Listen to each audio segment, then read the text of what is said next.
আসসালামু আলাইকুম। Already mobile internet সহ যাবতীয় social platform Facebook, Instagram, WhatsApp এই যাবতীয় সকল সোশ্যাল প্ল্যাটফর্মকে খুলে দেওয়া হয়েছে।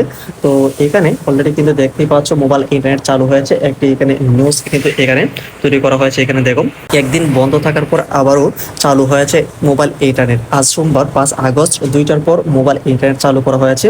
তবে ফেসবুক সহ সামাজিক গণমাধ্যম চালুর বিষয়ে কোনো নির্দেশনা আসেনি। তো এই নিউজটা একটু আগের। তো এই ফেসবুক এমনকি ইনস্টাগ্রাম সহ সকল কিছু কিন্তু দেখা যাচ্ছে এখন প্রবেশ করা যাচ্ছে। অলরেডি কিন্তু আমরা এখান থেকে ব্যবহার করতে পারতেছি। তোমরাও কিন্তু এখন এই ফেসবুক কিংবা যত ধরনের সোশ্যাল প্ল্যাটফর্ম রয়েছে সবকিছু কিন্তু ব্যবহার করতে পারবে।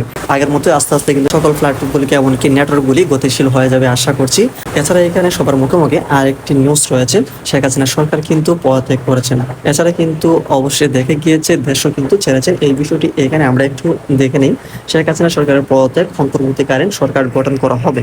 তো যেহেতু এখানে এই সেনা প্রধান এই বিষয়টিকে নিশ্চিত করে যে সরকার কিন্তু এখানে পদত্যাগ করেছে, প্রধানমন্ত্রী থেকে পদত্যাগ করেছেন শেখ হাসিনা। এ তথ্য জানিয়ে সেনা প্রধান ওয়াকার উজ্জামান বলেন, অন্তর্বর্তীকালীন সরকার গঠন করা হবে। আজ সোমবার বিকেলে 4টার জাতির উদ্দেশ্যে ভাষণ তিনি কিন্তু রাখবেন।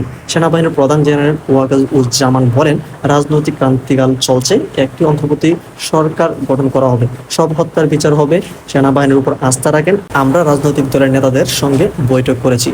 তো দেখে গিয়েছে বাংলাদেশের যে অসহযোগ আন্দোলন ছিল এমনকি ছাত্রছাত্রীদের যে দাবি দেওয়া রয়েছে, তো এইখানে মোটামুটিভাবে আস্তে আস্তে সব কিছুই কিন্তু এখানে ক্লিয়ার হয়ে যাবে।